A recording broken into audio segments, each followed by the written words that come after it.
everyone, welcome once again to the vast and ominous Comic Vault. I am Captain Logan, and look, once again, it's Kareem! Hello, everybody.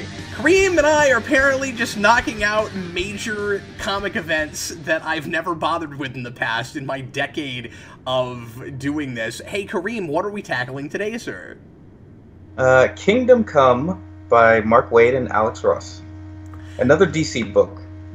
Yeah, and we'll talk about this afterwards, but the next thing I want to do with you is also DC, so at some point, at some point we'll get away from DC. We gotta do Marvel. Yeah. Yeah, and I want to do some independent stuff with you, too. Oh, yeah. That'd be awesome. So this is like an Elseworlds DC book, right? Yes. 1996? Actually, it's funny, because until you mentioned that, I couldn't remember if this had the Elseworlds logo on it or not. It does. And look, there it is. And when people ask me, like, what's your favorite Elseworlds thing, I never think to go to Kingdom Come, but I think this might actually be it. I think, like, this is really up there. I always think of smaller stuff like Gotham by Gaslight or Speeding Bullets. Yeah.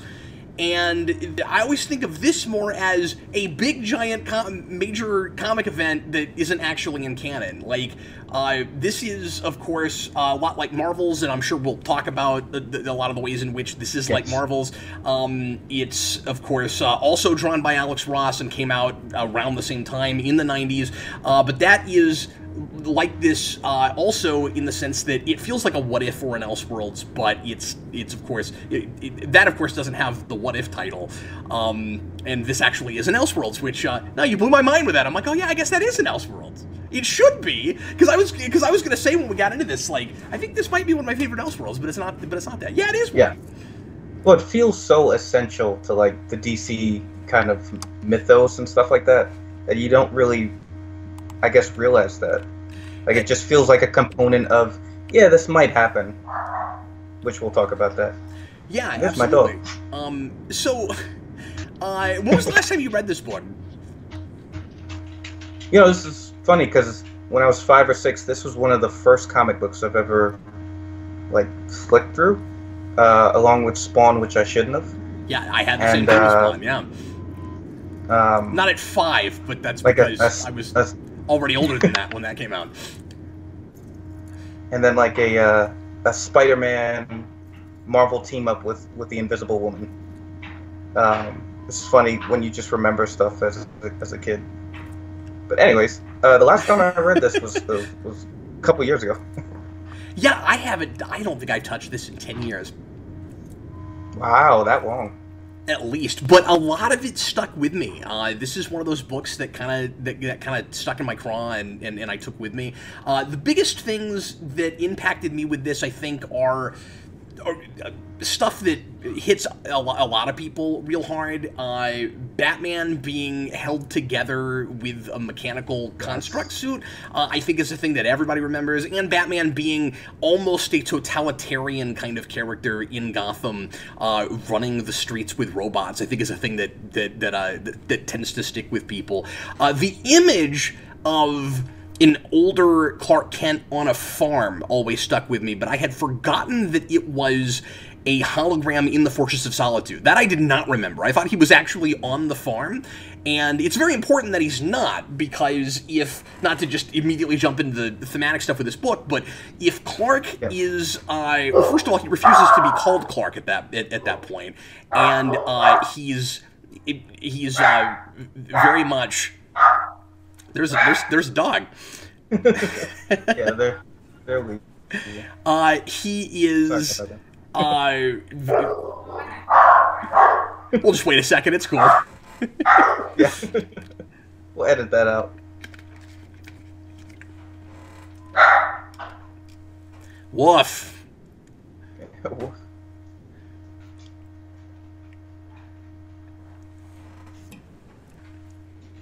Are we good?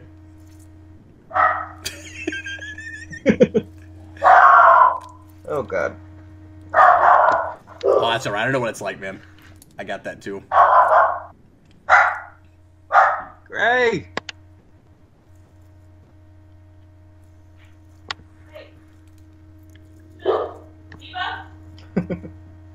Sorry. No, that's alright. I understand.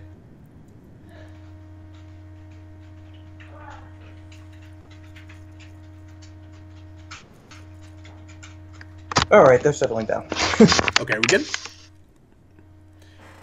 Should be good. But yeah, he's very much embraced the identity of Kal-El as opposed to Clark, and so if he was actually on the farm doing farming things, then that would be him not living above humanity and being a human being. And that's, of course, the mistake that all of the Old Guard superheroes seem to have made, is that they kind of started to see themselves too much as a pantheon and forgot that hanging on to their humanity was important to set the example for human beings. And so that was... So I guess I kind of forgot some of the basic tenets of this book in thinking that he was still on a farm. But yeah, those are the two big things that always stuck with me. I forgot how much of a triad book this was. I didn't remember exactly what was done with Wonder Woman. Yeah, I forgot how, like, you know, she's in the book so much, and just thematically, too. One of the things that stuck with me, I remember as a kid, the Shazam and Superman fight, which Yes. I think they honored in, like, Justice League cartoons, like the Unlimited cartoons. I remember just hating Captain Marvel. In this and book, by the or way, just in general? just because I didn't pick up that he was being brainwashed as a kid, because, you know, I would just sure. flick through the pictures and stuff. But I was like, man, what a jerk. Well, and it's kind of crazy because, you know, our generation growing up with comics, we're seeing all of the constant deconstruction and trying to turn traditional superhero stuff on their heads as our foundation for getting into superheroes in the first place. And I don't know about you, but I think that really kind of clouded the way I looked at superheroes as a kid to some degree. Like, I still went back to a lot of, you know, early stuff in 70s and 80s things, but I never looked at this stuff as cynical, or, and I'm not saying Kingdom Come at the end of the day is a cynical book, but it's playing with the idea of these characters in a cynical world. And I just, you know, looking at things like Death of Superman and Nightfall and some of the things that I was reading when I was a kid, I had no idea that that was all an attempt at, like, really pushing an envelope and getting, you know, more realistic with, I guess, sort of realistic with these characters compared to what they had been before. Yeah, I mean, you mentioned cynical. I think it's more of a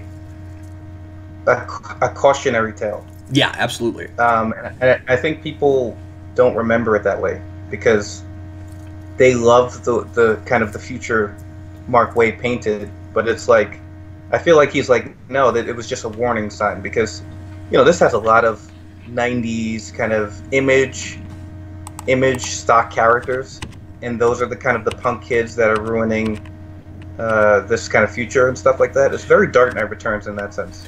It is, and that's all on purpose, right? It's not putting that stuff in here because it's cool. I think it's a commentary on that stuff, and that if we take that too far and that becomes what superheroes are, they are no longer superheroes, and that is absolutely the point of this book. And in publishing, I would say Mark Waid and you know, writers, a lot of writers from this time would probably say that there's room for some of what the Image guys and the Dark Horse guys were doing, but that can't become superheroes. That can't be all we do. Yes, yeah. And it kind of reminds me of, like, the Peter David, Todd McFarlane debate. Yeah, sure. Back in the day. So it's definitely like that. You know, the way the Authority and things like the Ultimates is very much a response story to, like, 9/11 and the War on Terror. This is definitely a response to, you know, oh my God, what if the superheroes fall? Like, what if superheroes are defined wrong, and you know, they don't survive? The idea doesn't survive. And it's interesting because they kind of did, you know. It's kind of nice. Yeah, especially on the DC side. You mean in real life? Yeah. Oh yes, yeah. That's what I mean. They survived, but there's that kind of lingering question for me when I look at this book of is there maybe a little bit of truth here that now that we're a couple decades from it, that some of what I mean just in publishing, that some of what this book was sort of kind of predicting, or at least as you said, giving us a cautionary tale against, has sort of kind of happened, where yeah, we do still have superheroes, they have survived, but do a lot of people not understand what the point of them is? Yeah, I guess so. I mean, that's definitely fair. You do have, especially outside of comics, you do have people, I don't want to say polluting the characters, but corrupting the characters and making them less than what they're meant to be. And even when we make them truly heroic, I think there's a lot of people that just don't buy that, and you and I have talked about this, I think, in our previous video, but don't buy that altruistic people like that can actually exist. And so, did superheroes do their job if they tried to set the example, but we don't believe they can exist? If we have, like, evolved beyond the superhero even while we're still making them, and the best we can do in getting people to see them as relatable, or to want to read them or watch them, is to say that they are just as messed up as we are. And like, of course, I think it's fine. I think it's a good thing much of the time to have like real well-rounded superhero characters. They don't have to be perfect, but they should be at least trying to set the example. They can fail, they can mess up, and they can try again. But to say that they've got to be, you know, just as dirty and corrupt and messed up as the rest of us so that we'll have any interest in reading them, I think is an absolute mistake. And one of the best things about this book is the idea that one of the mistakes that the superheroes made in the Golden Age, or even in the Silver Age, is that they tried to set the example back then, but then they set it for a generation that didn't take the right lessons from it, and they basically ended up just doing everything for them. It's that like that a culture of dependency problem with 60s Batman and with traditional Superman, where we just start to rely on them so much that when the next generation of superheroes shows up, they're not taking the right lessons from that. And I think that's really interesting. I think the idea that the Golden Age could have led us to this, because we've just outgrown this idea. Like, why did we become more cynical after that? I think it's kind of interesting, because this strikes me as a future of a world that used to be better, or was perceived that way, as opposed to a DC universe that was always kind of corrupt and messed up, where you had, this is like the Greatest Generation versus the Boomers versus Generation X. Dude, I was just thinking that when I was reading it. It's a generational kind of battle, and it's great to put this in DC characters, because we always talk about this, right? We always talk about DC's characters as being gods, as being part of a pantheon, and then Marvel characters are sort of, you know, the audience. It's sort of if it's a freak accident, stuff like that. Spider-Man can't get a date, he doesn't have money and stuff. It's very relatable stuff, but DC is kind of icons that we should aspire to be. Yeah. So it's great that he framed it like that. That these punk kids are kind of looking at Superman and almost treating him as a mockery. And I mean, and that's paralleled in Wonder Woman's arc and Batman's arc and stuff. You know, how can Wonder Woman be an ambassador for peace, but at the same time be a warrior? Yeah, and the idea that the Amazons always kind of had it wrong. Yeah.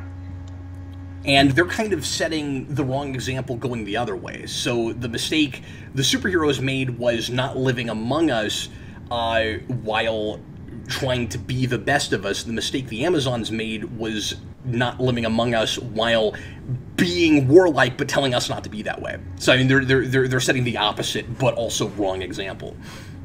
Yeah, and I don't want to keep downing superhero movies I don't like, but reading this, it really made me realize why Mark Waid despises Man of Steel. Yeah. because you talked about Clark Kent, kind of dedicating himself to the alien identity. This is that done, properly and interestingly. I think so too. It's interesting. I was thinking about Man of Steel when you get to the scene toward the end where Superman starts to lose himself after a bunch of people dying in the bomb. Yes. In the bombing, and he so if you haven't read this in a while, and obviously this conversation will be mostly for people that are familiar with this book, we've not set up a plot synopsis or anything. This is a book a lot of people are really familiar with, but toward the end, the idea is that the government, and this is a real standard, bomb everything to solve a bigger problem kind of situation. The government decides that the only thing we can do to prevent the superheroes that have just gotten out of Superman's prison from destroying us all is to basically blow up the United States and start all over, which is also what Lex wants. He's kind of forced us to this place. A Lex here who looks, I'm just gonna put some of these pictures in later because I want to make sure that we're looking at all the right stuff. But you've got a. It's funny because you got a Lex here who just looks like the Kingpin. Like I have to keep reminding myself he's supposed to be a Lex because he's just like Kingpin Lex. He looks like Gene Hackman almost. From the Superman movies. He does. If he was like, if Gene Hackman put on like 100 pounds. I mean, and yeah, older Gene Hackman. But I always like my Lex half scientist, half businessman. This is like full-on business tycoon. Yeah. Lex. And I mean, that's the Lex I grew up with, so like I like that, but I also like the other side of it. But anyway, so when the government decides to nuke the country, they actually succeed with one of the bombs. If memory serves, a couple of them get stopped, but one doesn't, and a bunch of people die. And Superman just loses it, and he goes to the government building where all the politicians are that made this decision. I think that's where he is, and he freaks out on them and almost kills them all. And he just starts shaking the roof. And I really like the distinction of he's not angry with them, he's mad at himself. I really like that distinction. And he starts shattering or like rumbling the building, and he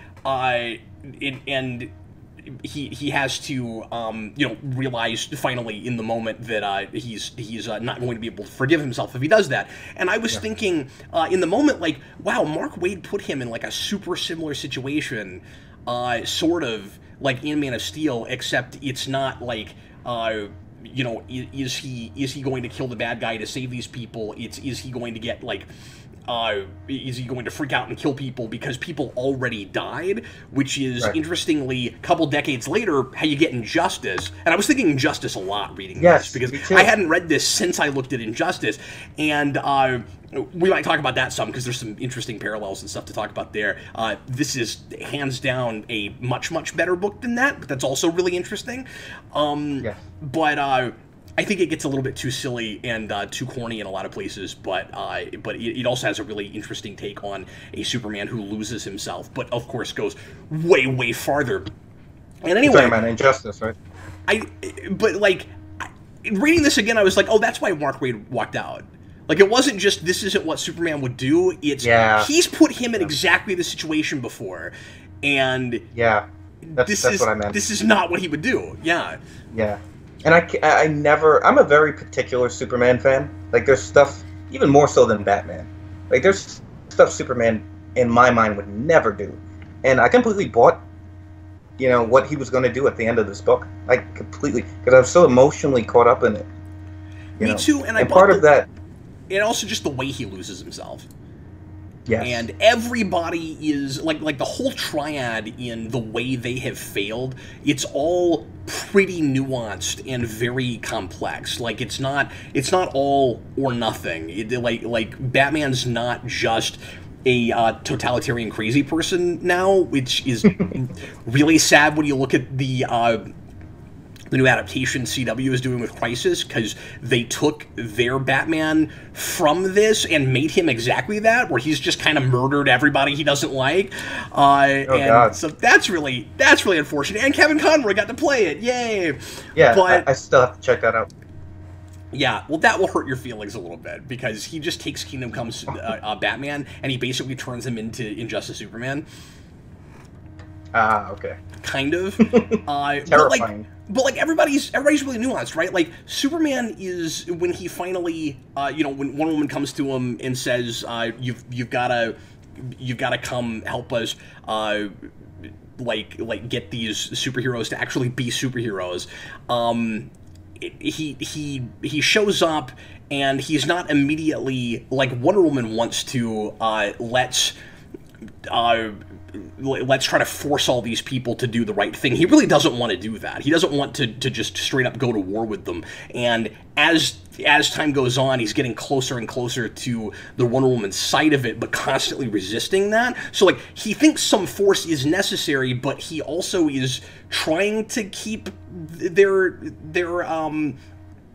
freedom in mind. He doesn't want to not look at them as human beings, because he sympathizes with them. He sees how they got to that place, and so he is still Superman. And I think that's a really nice tightrope that Mark Waid walks. Like, when we get to the end of this and everybody is kind of redeemed, and then you have that fun epilogue with the three of them in the superhero cafe, which is a place I've always wished actually existed. Because it might be gaudy like Bruce Wayne calls it, but it looks like a fun place to eat. I kind of wish that existed. Planet Krypton. But Same here. But when they go there, they are all like classic Batman, Superman, and Wonder Woman. It's so cool that he's able to get them back to that place. You're talking about the ending scene? Yeah. Yeah, that's my favorite scene in the book.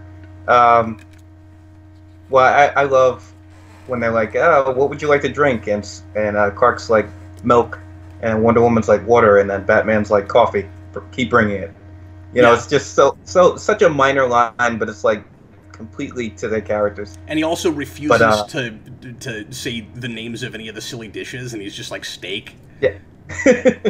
That's pure Batman right there. Yeah, it's wonderful. You know, well done, steak. But we should mention Magog. Yeah. That's I guess he's like the leader of this new generation of Image-esque. And I think that's part of the reason Superman kind of sympathizes with him, is their origin story, I guess, to this book is linked because Magog, I guess, killed the Joker? Was it? Yes. I forget. I think so, yeah. I think that's why you thought of Injustice too, because this Joker kills Lois Lane. He kills a bunch of the Daily Planet people. And Superman goes to stop him, and then Magog kills him. And then everyone votes for Magog, and Superman's kind of to the wayside. Yeah, and in Injustice, he kind of goes off the deep end and decides he has to control everything because he's the one that did it, but he was like he was like coerced into it, where he thought he was fighting Doomsday, but he actually killed Lois Lane. Which was terrifying. Yeah. But yeah, with this, it's Magog intentionally kills the Joker because nobody would ever do it, and he thinks it needs to be done. And the planet chooses Magog over Superman. Remember that poll in the poll. In the newspaper that's like that Superman gets like 17% approval over Magog, who is more appreciated because he's willing to do to make the tough choices, and because importantly he is seeing it as shades of gray. And I really like it. Again, I can't stop thinking about Man of Steel. Ever since you brought that up, I'm like, we gotta talk about this. Well, no, because that is trying to create a more morally conflicted Superman who cannot decide what is right and what is wrong. And at the core, Waid's Superman, and you could make the argument that a traditional Superman in general, usually this character is this way, but the way Waid sees Superman is his greatest superpower is that he always knows the difference. Yes. Yeah, that's exactly how he writes Superman. and that's how I kind of see Superman. So do I. Yeah, and we kind of come right out and say that in this. And I don't think it's too heavy-handed. I kind of like that we put it in those terms.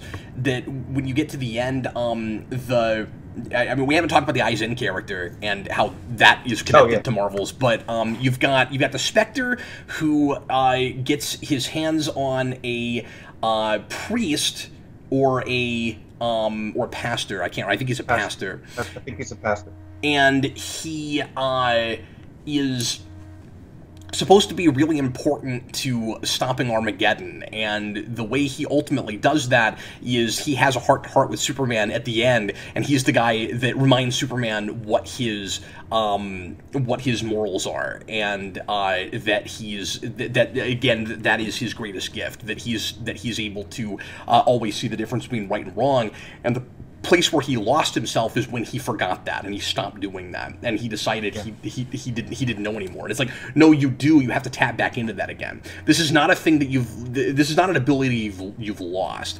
It's sort of like Professor X in the Days of Future Past movie, where that is. I didn't even think of that. That is always his ability is always still there, but he just has to find the strength and the confidence again to tap back into it. And this is where, we talked last time about what makes Superman a relatable character and how he can be written as a human being, and this is the way you do it. Again, it's not his powers that make him Superman; it's his humanity. And as soon as he loses that, he is potentially horrifying. And if he sets the right example and you follow it, you too can use whatever power you have to also set the right example for other people. Yeah, I mean, it's very Christmas Carol. Yeah, I thought of that too. Yep. Of like all the ghosts and the Eisen character. I forget the guy's name. McKay. Yeah, John McKay or something like that. But this is a very biblical book, and we're talking about BVS and all that stuff. Anything you see DC after this that uses Bible stuff, I'm saying that it comes from this book. You think so? Because this has a very subtext, like Revelations, the last book of the Bible, is heavily featured in this. Yeah, it's all about the return of God and apocalypse and war and all that stuff. And it's even got, like Cap said before, socio-political stuff. So, did you think the Revelation stuff came off a little obvious, though? Now, yeah, but probably back in '96, no. You think that aspect? Because I think even then, when you're dealing with like apocalypse, the easiest thing to do is to just go to the Book of Revelation and pull some random lines out and write them down. Yeah. Because I don't know that a lot of the verses that we're pulling from Revelation really have a whole lot to do with what's going on. Yeah, I felt like that in the beginning and the end of the issues, I guess. I was like, I do really like that spiritual component, because the whole point is these people are not gods and we're treating them like they are. And, the superheroes and the humans are both somewhat to blame for that, where, like, the humans want someone to save us, but, like, you have you have an obligation to work on that also, and it's just a matter of everybody, again, using what power they have to help make the world a better place.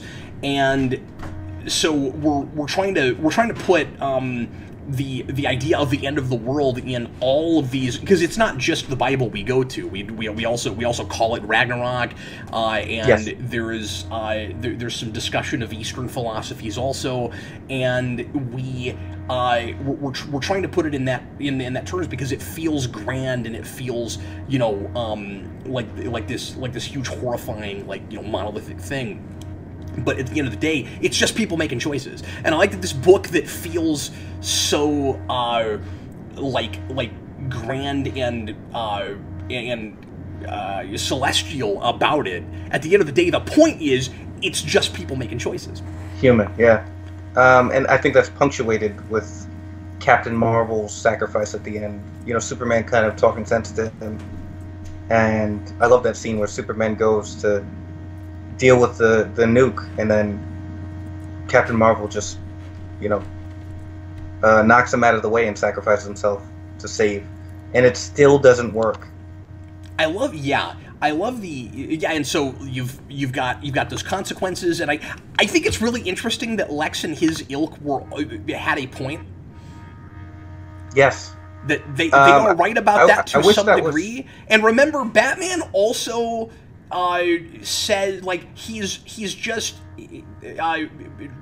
trying to work his way into Lex's camp when he says this, but I think there's a part of Batman that also thinks that a war is necessary. Well, he actually does say that toward the end, doesn't he? Yeah, I think he's talking to Superman, and he's like, and he's like, maybe we do need a war.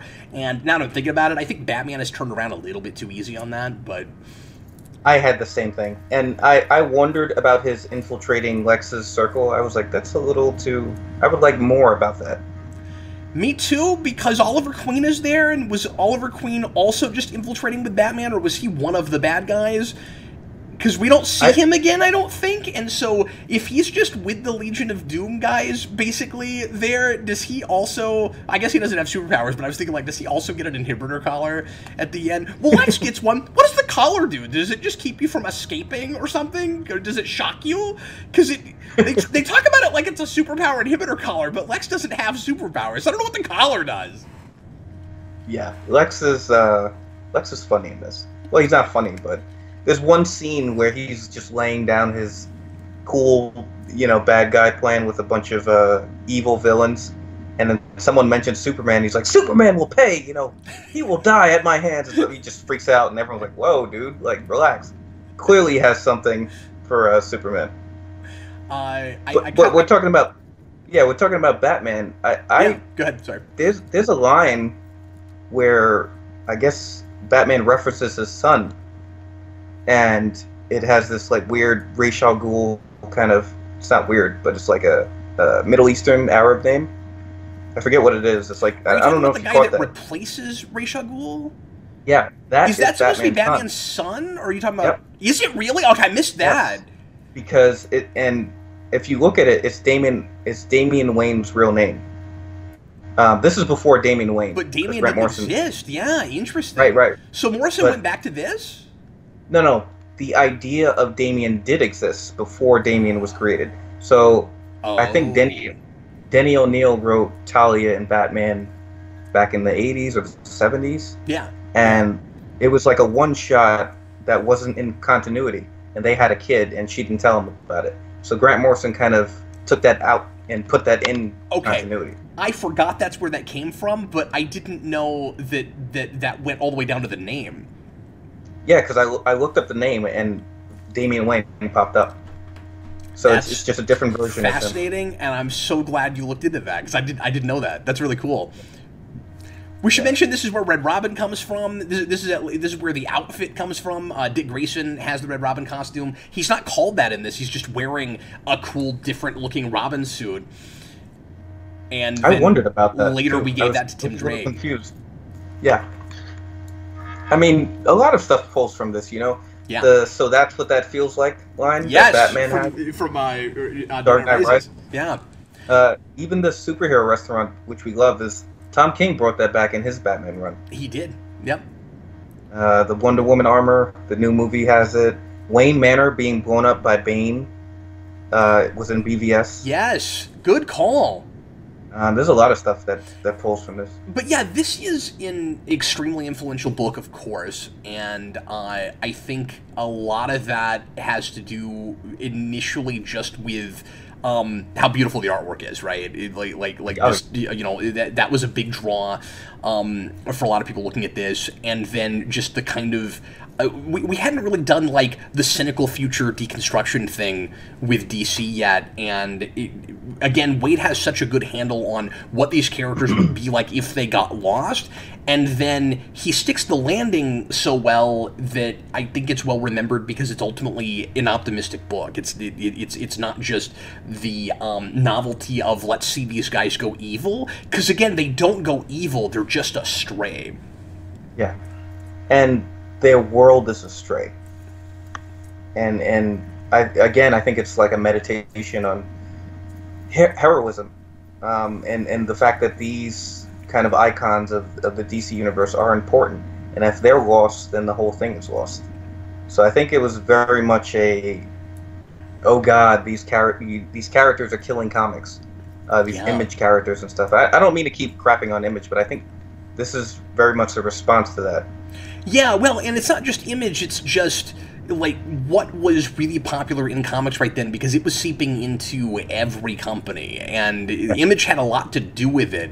But of course, this Punisher was extremely popular right then. Ghost Rider was extremely popular. It was all about the anti-heroes right then. Anti-heroes. And we had just kind of forgotten that we still need actual heroes also. That, like... Well, look at Nightfall. Like, Batman's back is broken. I love Nightfall, but, like, Azrael comes in. Like, it was happening to the good comics, too. Superman was dead. You know, the 90s almost killed comics in a lot of ways. Almost literally, when, you know, you bankrupt Marvel, and, it's kind of interesting how, I guess, the movie renaissance resurrected that stuff, I would say, in a certain respect. But that's why I asked you, you know, is this kind of future where the heroes are corrupted and changed, did that come true a little bit, or for the most part, are they still? I don't know. I mean, it's a loaded question. It's hard. It's hard. Sometimes I feel like we don't have enough variety where we still are really into anti-heroes, because we look at a cynical world and we feel like they represent what people are actually like. And because it's just fun to watch stuff blow up, and you know, a lot of people like really hyper-violence and stuff. But then, you know, the MCU, by and large, has been more like real, actual heroic heroes. And so you had, and like there's some missteps, of course, here and there with that, but like and then you have stuff like Guardians, which is like ostensibly anti-heroes, but they tend to do the right thing eventually. And it's you know, at the end of the day. Sorry, what was that? Yeah, and they're lighthearted, so yeah, sure. They're not trying to be this gritty, grindy thing. And I think it's also really telling that some of the attempt at really super like grittying up, grim-darking up, specifically the DC heroes, the iconic, we're supposed to follow their example heroes, has not worked. We didn't respond to that with DCEU. But was it because they weren't true to those characters, or was it because the movies were bad? Or is it a little bit of both, right? Because, like, if BVS had been a good movie, but those characters just weren't true to Batman and Superman, would we all have accepted it? Or would society more have accepted it? I think it's a combination of both. I mean, the funny thing is, you know, people that are not really into comics, from their experience with the movies, they often, like, come to me and they're like, you know, DC is more darker than Marvel, and I'm like, that's not true. DC is actually lighter than Marvel in a lot of places. It's more, you know, otherworldly, supernatural. Gotham is not a real place. Metropolis is not like Marvel is very much, this is our world. You know, Shield does everything. Mutants, like Marvel is dark. Yeah. But I think because of that. Yeah, Marvel has a whole book that's just a metaphor for racial intolerance. And DC does not start from that place. Marvel is the superhero registration acts and stuff. You know, DC is more brighter, I would say. But you know, traditionally, but then there was so much overcompensation in the '90s, and even you could argue starting a little bit in the '80s, where we wanted to turn it more into Marvel because. That seemed to be where people were interested in that because they looked at it as more sophisticated. And what we have found is that it's really just a difference between, it's really just science fiction versus fantasy at the end of the day, right? DC is about the bigger good versus evil ideas, and Marvel is more about the human condition stuff. Both of these things are valid, and we need both of them. It's fantasy versus science fiction, is really what it is. And they both have a little bit of each other in them. Yeah, sure. But that's also not to say that I want to see DC just, you know, go back to Golden Age and have one-dimensional characters that always win at the end. It isn't that. It's just that you can still do the Pantheon thing and let these characters be, you know, complex individuals. Right. Right. And I think you know, Waid had such a handle on these three, the Trinity.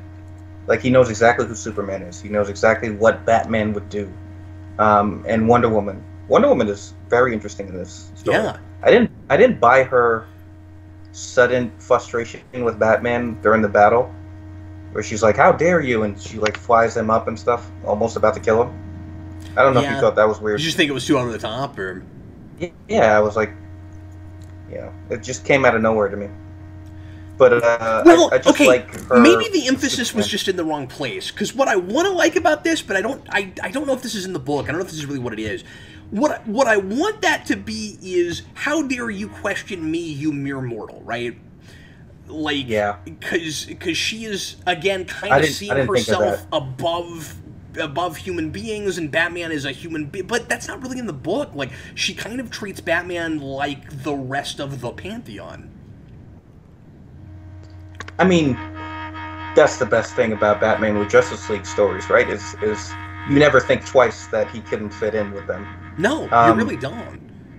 There's actually a Grant Morrison story that is kind of like this, where real quick, it's like the Justice League is fighting Image-esque characters, because Grant Morrison too was worried about this, and they get captured, and Batman's the only one on the loose, and Superman starts laughing in captivity because the aliens are like, you know, scrambling to find this man who is picking them apart, and Superman's like, you know, he's the most dangerous man on the planet.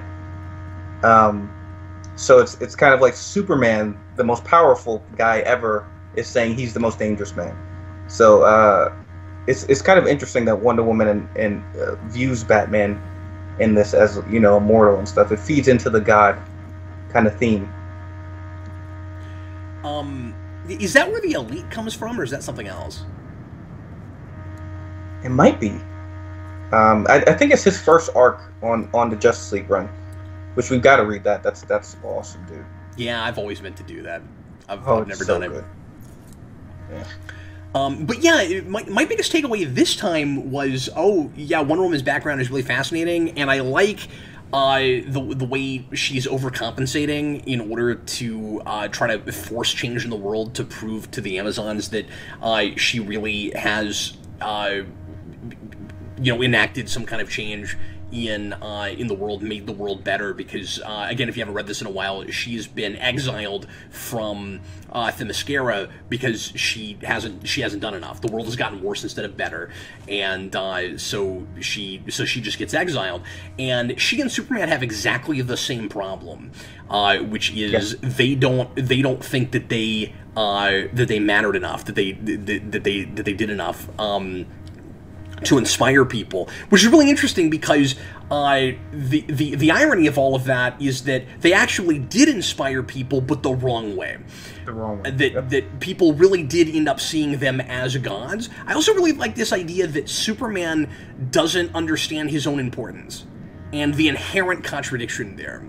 That Superman insists on, or maybe it just comes naturally to him, right? Again, he has almost another superpower of being able to always know what the right thing is, and he always does that.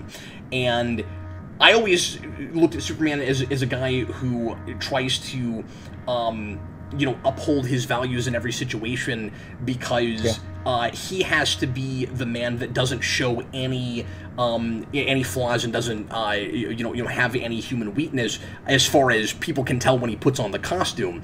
And the idea that guy doesn't realize that just how important he is really interesting to me. Yeah. No, I totally agree. I just speaking visually. Yeah. This is one of my favorite, or probably my favorite Superman suit. Oh yeah. I just love the black symbol and stuff.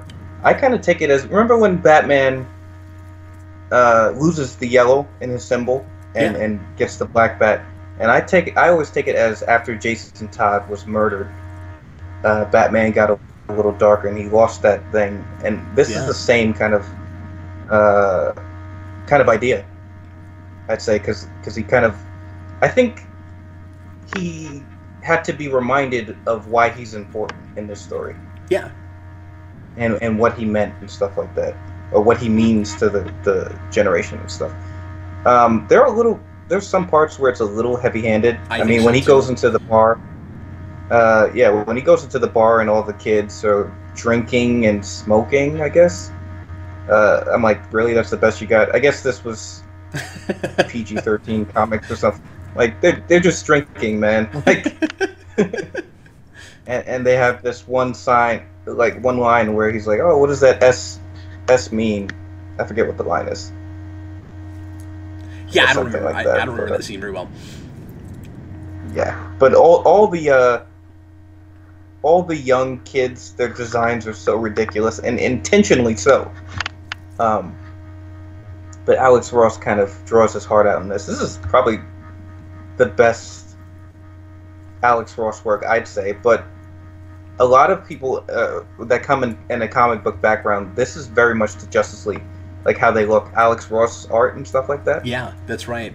Well, this is the first time we get this kind of photorealistic treatment, and every page is really iconic. It looks like it belongs on a wall.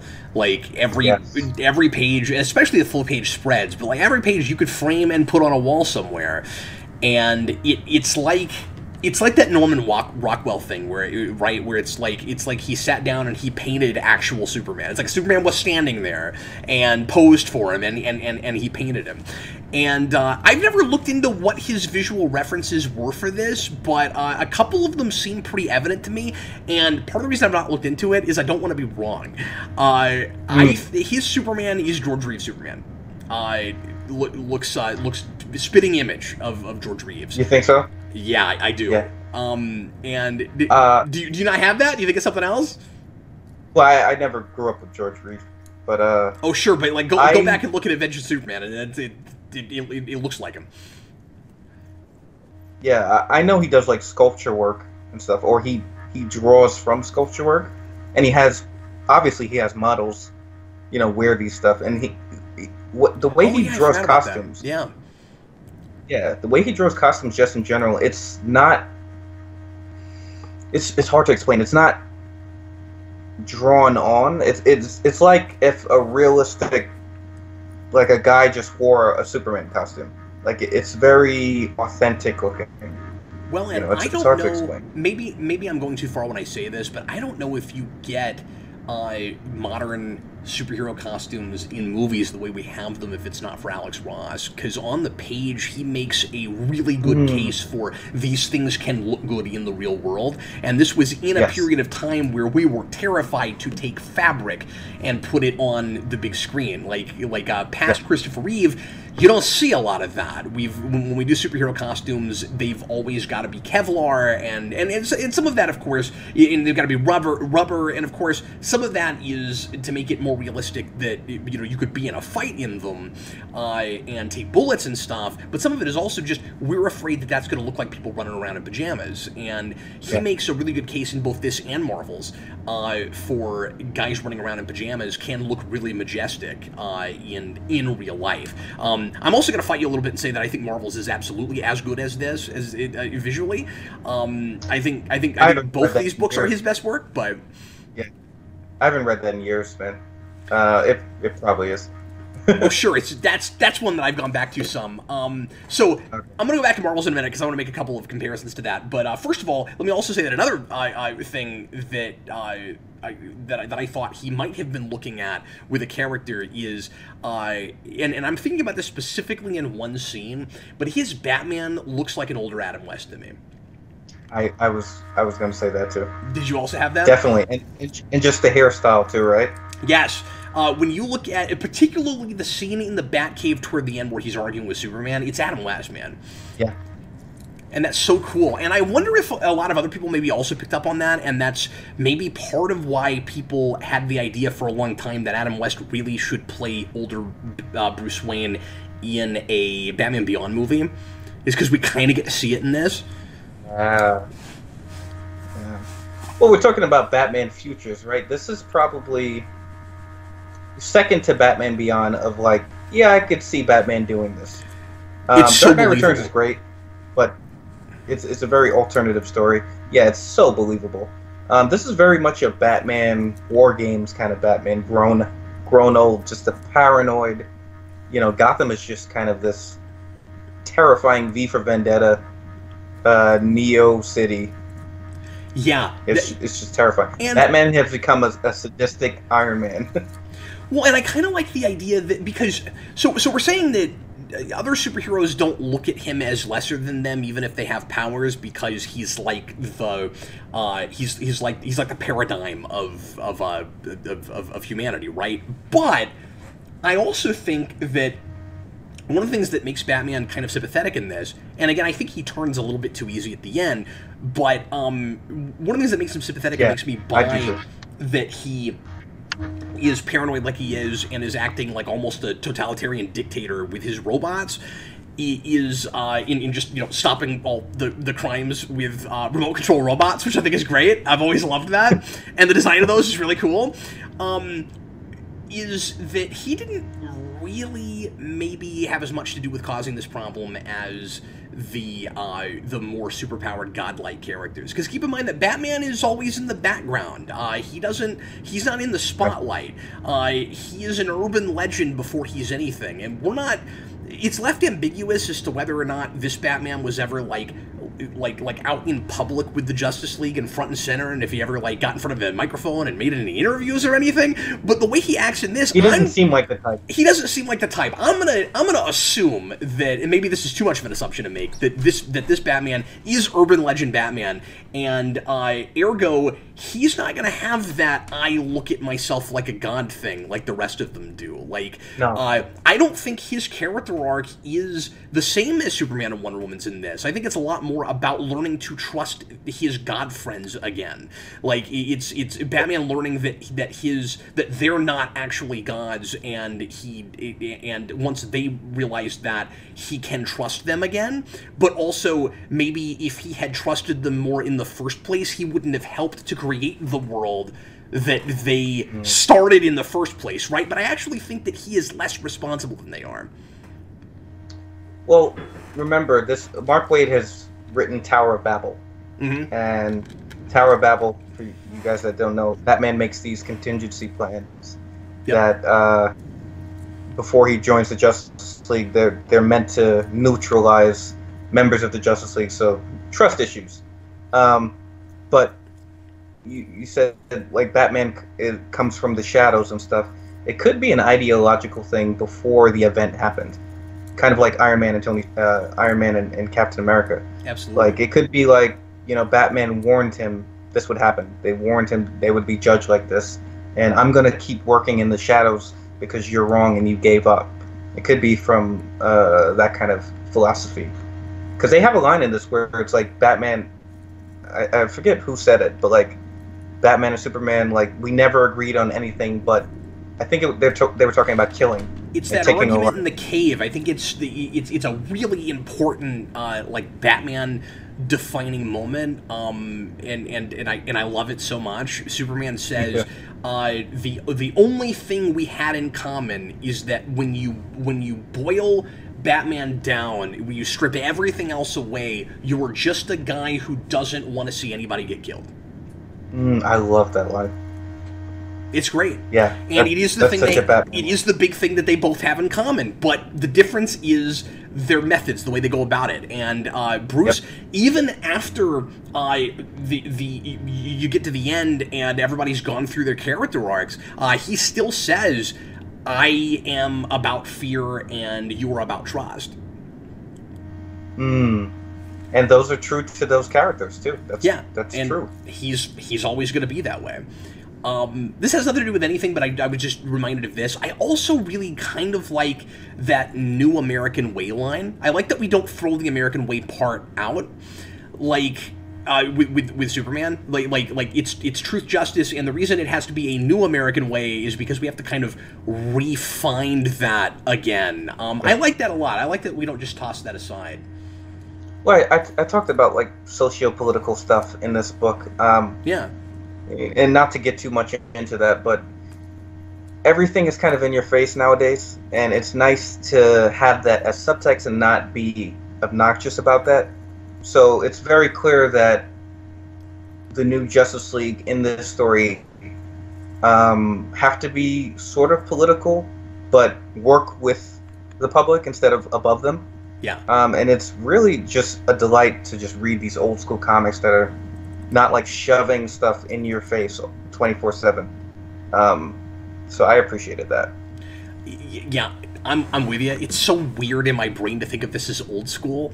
But I mean, it's 25 years old, yeah. I also really appreciate that when you get to the end, I think, there are bits about the ending that are too easy and are too kind of ham-fisted, and I'll mention one of those here in a second, but I do like that it doesn't feel easy putting the world back together. That when the Justice League says we're going to live among you and not above you, but they also say we're going to have we have a lot of work to do, and we're a little bit ambiguous about whether or not it's even going to work. Like, it is an optimistic ending, and it does seem like the universe is probably going to smile on them for doing this, but at the same time, like, they're not going to win every new superhero over that was inspired by them in the wrong way and thinks that being a superhero means just you have no responsibilities and you don't have to think about collateral damage and you can do whatever you want to anybody. They're still going to have to deal with those people, and they're still going to have to deal with human beings who don't trust them, and they're also, I would say, still going to have to deal with human beings who won't look at them as equals. That's a problem the other way, too. Right. Like, they need to see humans as equals, but equals also need to not bow down to them. I mean, excuse me, humans need to also not bow down to them. Yeah, I feel like thematically he was trying to say these guys are restored back to how they should be. Yeah. Because I don't see them not having a war after this with other heroes. You know, I don't see them just the end of conflict. And it did feel a little bit, happy ending. Too much, because this is supposed to be like a apocalyptic kind of thing. Not that I want something miserable, but still. But also I don't know how you get around that unless you just have like a really ambiguous and now we're going to war and then that's the end. I wouldn't have liked that either. Same. The whole point is how when the world gets this cynical, it feels nigh impossible to fix it because you have to change hearts and minds. You can't force it. That's part of the point of this book, is that you can't force people to do the right thing. You have to get them there, and that takes time. And it doesn't work to just throw all the bad heroes into a gulag and say, okay, you guys, you can't act like this anymore. Don't you care about people? Don't have collateral damage, you guys. And they're already too far gone because they see themselves as they see the humans as ants, and so they're not listening to Superman. All they're hearing is I run you now, and I'm a prison warden. Like that's all they're hearing, and so. Yeah. Superman doesn't want to do what he does there. He doesn't want to throw him in a gulag. He doesn't want to go to war. But this is not a thing that you can have a quick fix for. But if you don't come up with a quick fix, then people continue to die. Which is why the Lex side and, to some degree, the Batman side of the equation is let a war happen and, kind of 007 villain it and tear down the world and start over. And there's some truth to that being a solution. Yeah. And so when you get to the end of this and they don't have to do that, it's like maybe they would down the road at some point, but they, like, I don't know how else you end this if you want an optimistic ending. Yeah, because the point is that it's not impossible. That is the point. I think the New American Way line is. It can be a reference to, and I don't know how you feel about this, but Superman and Wonder Woman having a baby at the end. Yeah, that their child will kind of have to deal with the new problems and the new way of this world, and their child will kind of, and it was so sweet when they asked Batman to be the Godfather, and he was genuinely surprised in the books. Yeah, and I'd forgotten about that. I love how he predicted, like, oh, you're pregnant, like. Yep. And they're like, really? And he's like, yeah, I'm a detective. But And I just I think that was... I just love the complexity in the situation, and that like there's a lot going on with everybody's like motivations for doing things. Like Batman in that moment is like, you do realize that I'm going to have control over the most powerful person in the world, and Wonder Woman's response is, I thought you accepted too quickly. It's great. But yeah, I think thematically that's kind of where he was going with the ending. There's a lot of stuff I do not like in this book that's done well in here. So I don't like, personally, I don't like, I don't like when heroes give up. It's done well here. It's done well The Dark Knight Returns. It's done well in Incredibles and Watchmen. Like when the government says don't be heroes or something, or when heroes don't give up, I don't like that. I buy that with Superman. How are you a Spider-Man fan? He's a kid. How can you possibly like Spider-Man? Every 3 issues, he goes, no more Spider-Man. He goes, Spider-Man, no more. He's a young guy. Like, I kind of get the... Spider-Man is a very regular guy superhero. He's not like a mythic hero. He's just a kid trying to do the right thing. Yeah. That's more believable to me than Batman, the Joker blows up his girlfriend and he quits for 8 years and, you know, breaks his knee and becomes like a weird person in the mansion. Dark Knight Rises. Don't buy it. So you feel similarly to me about that film. Okay. Can't swallow that. But that I really like in this book, and I buy that Superman would stop. And then the Superman Wonder Woman thing, I always hate them in a romance. This I completely buy it. How much of that had we seen prior to this, I wonder? I don't know, because I never... You know, this is my first comic book, so... But well, yeah, but you've gone back to things since then that were published before this. I've gone back. I can't think of anything before this. That's I can think of stuff after this. Yeah, no, of course. And I mean, it was a big thing in 52, and there was an entire book about it, which is pretty good, by the way. What I've read of it, Charles anyway. Soule? I think Soule did write that, yeah. And I own all of it, but I've only read, like, the first, I don't know, quarter of it. I gotta finish that at some point, but... The new Dark Knight Returns book with Frank Miller, Golden Child, I think deals with their kid. Oh, interesting. I didn't know that. I haven't read that yet. I think that's the 4th one. I mean, didn't it just start, or is it like 3 issues in? Yeah, no, it just started. Yeah. So I'm with you. I usually don't really care for that either. And then in the Bruce Timm verse, they paired up Batman and Wonder Woman, which was an interesting choice. I think that's more believable, but still, just I don't like the Trinity just mixing with. What someone should do is, so if anybody at DC right now happens to be watching this, I'm going to throw you an idea, okay? See if you can win Kareem over on a Wonder Woman, Batman, Superman love triangle. Oh God. That sounds nigh impossible. That sounds as impossible as getting everyone in the world to get along. So see if you can do it.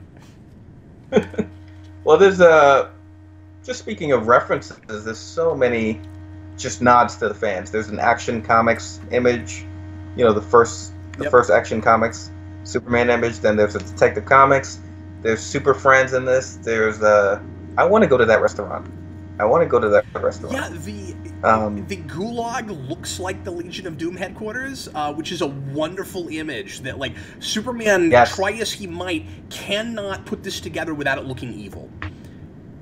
It's a bad thing that he feels like he has to do. I think that's absolutely wonderful. It looks like the Legion of Doom. Hey Cap, I know you're a big Riddler fan. How did you feel about the Riddler in this? The 2 lines that he had kind of annoyed me a little bit. He got a whole page of dialogue. It's silly. The biggest thing I'm going to praise about that, because he's arguing with Lex, saying that they're going too far and he doesn't want to see all those people get murdered, and like, why are we doing that? So I like that he's sort of the voice of reason in that room. I enjoyed that, and Lex is like, you're only here as a favor to Miss Kyle, and I don't know what Catwoman is in this universe. Like, I guess she got middle-aged and more evil. I don't know why she's there, but there you go. They look very out of West Batman.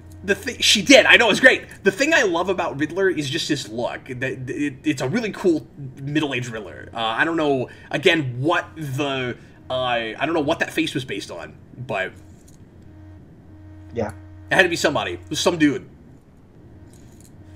I know Alex Ross does a lot of designs initially for superhero movies. Like, he did the Tobey Maguire Spider-Man one, where Tobey Maguire is, or Peter Parker is drawing his costume. You know that montage? That's my favorite scene in the movie. And then that's Alex Ross. He made that. Yeah. Well, and that's my favorite scene in the movie. He did all the. Yeah, I like it too. I'm still gonna complain about the fact that he couldn't possibly have paid for that suit. I love the cop where he's like, some kind of wackadoo. I don't get it. Wackadoo. But yeah, Alex Ross also did all the images at the beginning of Spider-Man 2 from the first movie. That's all Alex Ross drawings. That Eric famously hates those intro scenes. Yeah, they're fine. I don't know what his problem is with that, but I mean, I do, but it never bothered me. But yeah, we didn't talk about just the sheer number of characters in this that it juggles. Like, I think it does a really good job with cameos and things. Where, like, nobody really gets in the way, and it doesn't forget who the protagonists are. And like I said, we've got a good Eisen character who is not really the protagonist. He's kind of more like the Watson of this book, I'd say. Yeah. But McKay. Yeah, but it doesn't lose track of who its main characters are, and so you don't feel overwhelmed by the sheer number of characters. I'm shocked that the Eisen character McKay, he's an old guy, you know, and it's very easy to kind of ruin that allegory you're trying to do of, like, there's something to the old style. There's something to... Yeah, good point. With every jump, you know, we lose some humanity. And I think that's done very well with his character particularly. Yeah, well, like, he represents what,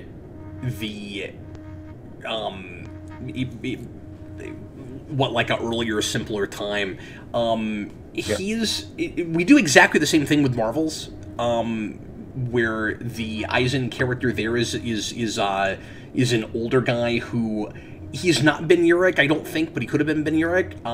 But he's a journalist who's seeing the superheroes from the ground and looking at them like they're DC icons. And one of the big things that these have in common is that is also about how superheroes not paying attention to the little guys or affecting the little guys on the ground. But the difference, of course, is that it doesn't forget that it's in Marvel, so all those superheroes still have their human issues, and so you can.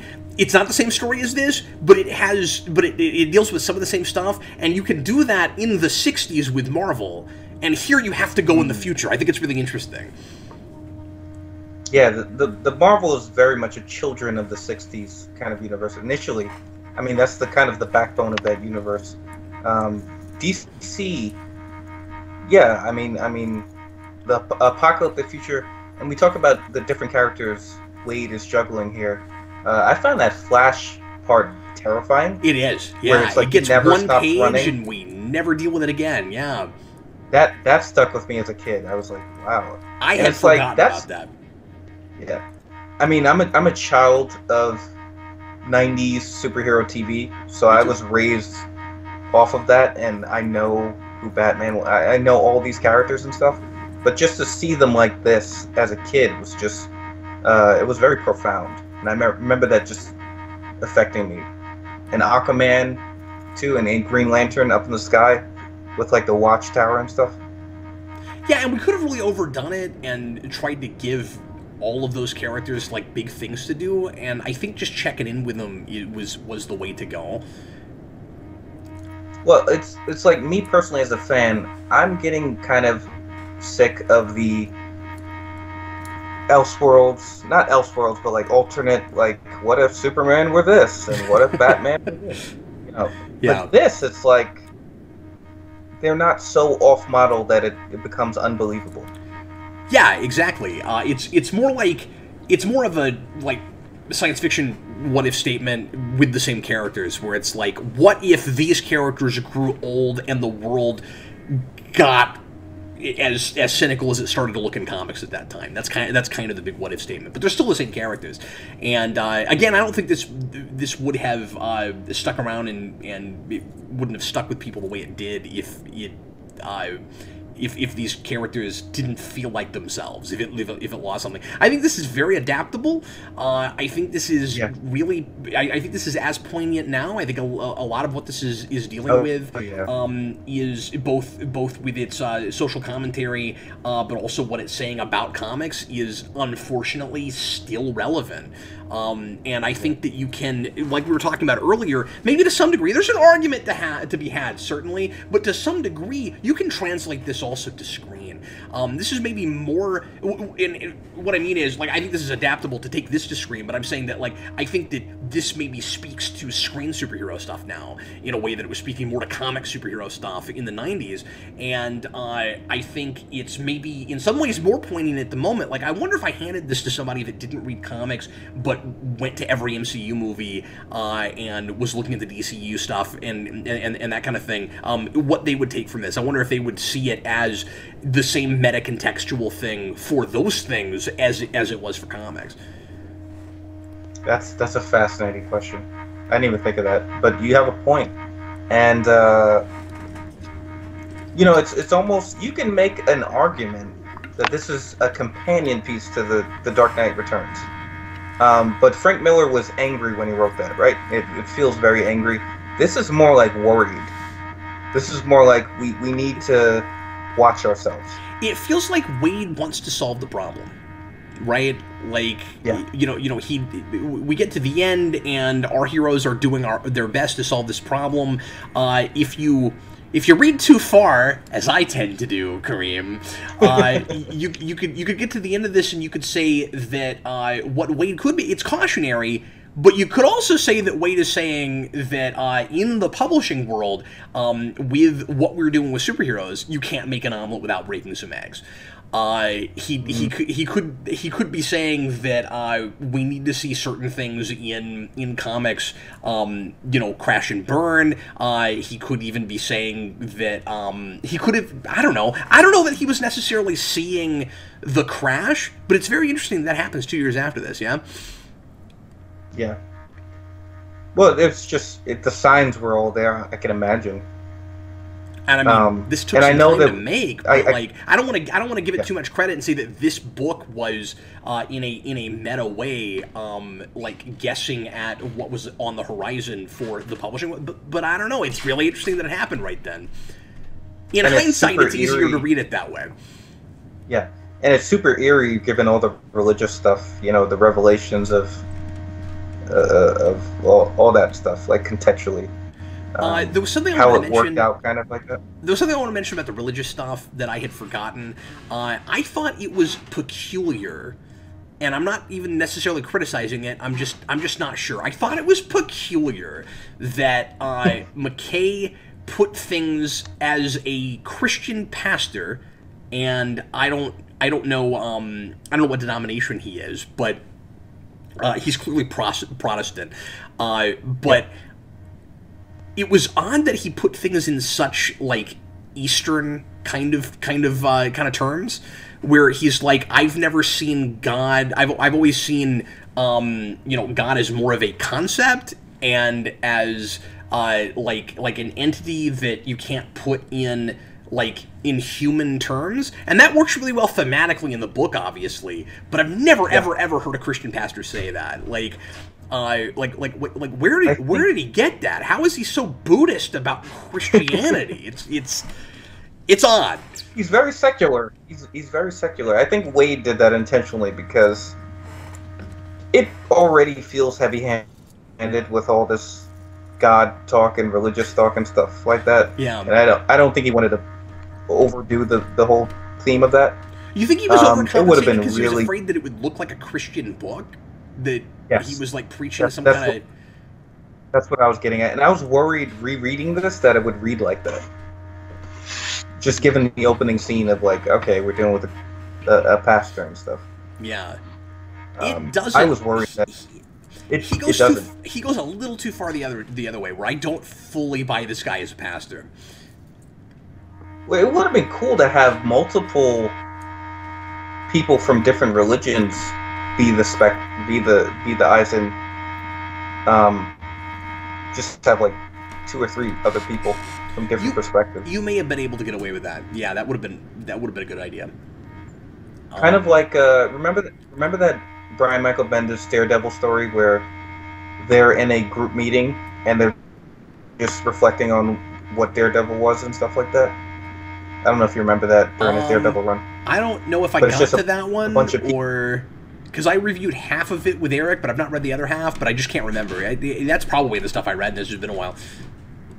Yeah, or like the Batman animated series where the kids are reflecting on what Batman was and their experience and stuff. Everybody's got a different perspective. Yeah.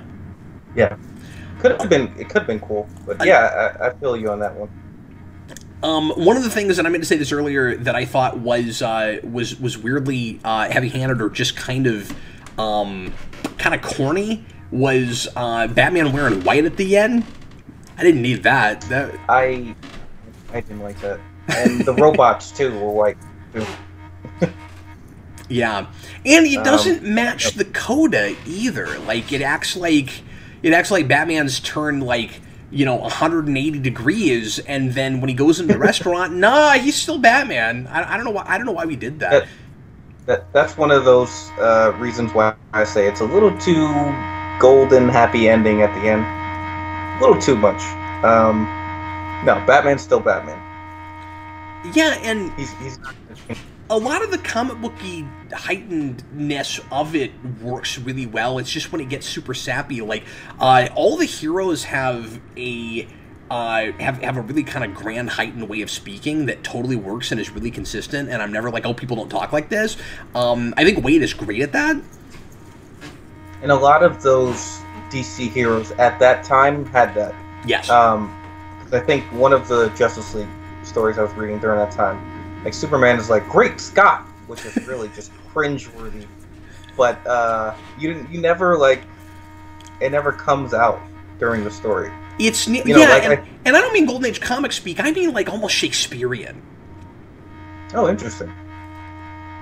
And I didn't get that. And it rang true to me. I thought it worked fine. And even some of the human characters, like everybody just has a little bit of a more again, I don't know how else to say it, just kind of heightened way of speaking.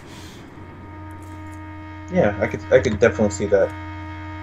But and I just wanted to touch on the idea of, like you said, accountability. There's a lot of superhero talk on not just fighting evil, but saving people, and I think that's tremendously important. Well, yeah, absolutely. Well, and of course, here's another. Of course, Mark Waid walked out of Man of Steel. This whole book is about collateral damage. The whole book is about collateral damage. Cap, I don't know if you realize when Superman snaps Zod's neck, he gets up in front of the theater and is like, "No," and then he walks out. Yeah. No, I know. But yeah, it's totally about collateral damage in this, especially with the United Nations and the politics. Just how grand and macrocosmic this story is. Yeah. A DC Justice League story should be bombastic. Yeah. It's not to belittle Marvel. I love Marvel, everybody. I love Marvel. But Marvel is like, a bunch of aliens come from the sky and we fight them. DC is more like these complex issues because they're really just gods from coming down to Earth, and you got to deal with all of these political issues and stuff like that, as well as the otherworldly stuff. Yeah, and again, in Marvel, the complexity is in the internal conflict and the street level stuff, and anything else you want to make absolutely certain to mention before we close up? No. Superman's ponytail does not look dated. His mullet does in the 90s, but it never bothered me. Alex Ross, it just looks timeless to me. I don't know why. It's funny you say that, because I always really liked the long hair during Death of Superman era. I actually thought it looked kind of silly in this. Really? Yeah. I had the complete opposite. I guess because you grew up with that. I grew up with this, so... Superman's mullet always bothered me in yeah, I don't know, like, drawn, and I know they're technically different hairstyles, but, like, drawn, it's fine, but more, like more cartoony. Photorealistic, I just think it looks really goofy, because I'm just imagining... Like, I think it's because he looks like George Reeves, though. That's the thing, is I'm seeing George Reeves with a ponytail, and I'm like, no. I love Superman in the overalls, like, just being a farmer. Yeah. And he's not Luke Skywalker, Last Jedi, just pissed off. He's very much solemn and just, I'm done with this. You know, I like that he's a gentle... It's like gentle surrender. Well, you can tell he almost. He's still Superman. Yeah, I mean, you can tell he regrets it every day. Like, he's given up because he doesn't see what else to do. And then you can really see... The thing is, he remains sympathetic because he is proactive, but once he starts trying to solve these problems, he's having to do all the things he was afraid he'd have to do. And he's trying to stay true to who he is without and not compromise his values too much, while realizing that the problem is so complex that there are maybe going to be some, you know, bad things he can do for the sake of good, and until at the end he takes the tack of, well, I guess I could just not lord over everybody, and hope that just setting the example again will work. But yeah, I don't know. It's nice how it's nice how complex all three of those characters are. Oh yeah. And has this been confirmed for a DC animated movie at all? I don't think so. I've been hearing rumors about an HBO Max show, and I don't know how true that is. But I've been hearing rumors about it. I mean, I don't know how you would translate Alex Ross art to animated at all. Me neither. No, that's the thing, is I almost think you'd be better off live action. And the HBO Max rumor, I think, is a live action rumor, where it's like they're going to do Green Lantern and then they're going to do this, or something sort of inspired by this. Like, it might not be exactly Kingdom Come, but they do like a miniseries or something. So I don't know. I'm not going to immediately say don't do that. Like I said, I think this is potentially adaptable. Interesting. Yeah, and just the last thing I'll say is I love that Captain Marvel, who is known to be a little kid, has grown into a man, and he's kind of the sacrificial lamb of this. I think that's so interesting. Yeah, we didn't delve into that, but I'll speak to that just real quick, because I meant to mention this earlier. I love that idea a lot. I think it's thematically absolutely the only place you can go. I love things like that where like, it seems really obvious once you see it, and the reason it's great is because you went with the obvious thing, where it's like, oh yes, of course. Like, it should be obvious, but I don't know if I would have thought of it. Where it's like, the whole point of this book is you've got to meet the god and the man in the middle and realize that we are all, at the end of the day, human. Yeah. And you have one superhero in DC that is already both. I don't like the mind control. I wish that he was somehow a character who had also... He should have maybe been, like, the fourth protagonist who has to make a sacrifice at the end. I think it's I think it's way too easy that he's basically just... I mean, it's sad and everything, but it's basically just Barton in Avengers again, where, like, he gets... and I didn't like that there either, because I didn't really get to live with that character, and it's tragic, but... He doesn't get to make a choice or anything. He's just basically kind of a plot device.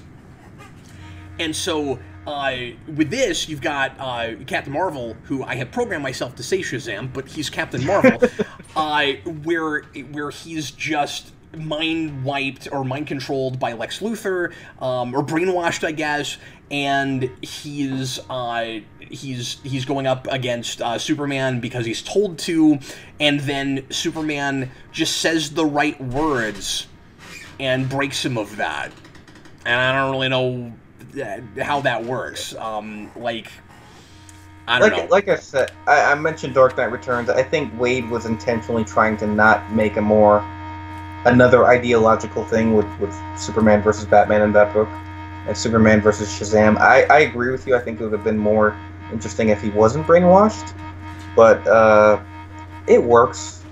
It gets the point across. Yeah, but that's the thing, is all it does is get the point across. I think that's one of the weaker story points in the book. All they had to do was have Shazam also having kind of gone astray, and then in the moment have Superman remind him of who he is and what his values are.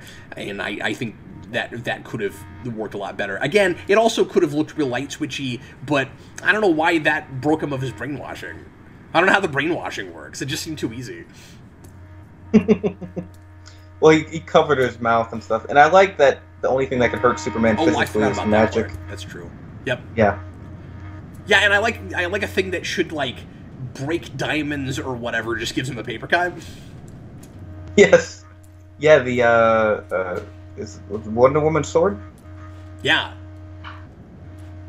Yeah. There's like 50 other things we could have talked about with this, but we're coming up on an hour and a half, so let's go ahead and end off. Well, anyway, everybody, thanks so much for watching. Hope you had a good time, and we will see you again next time. I was Captain Logan, and this was Kareem. Later, guys.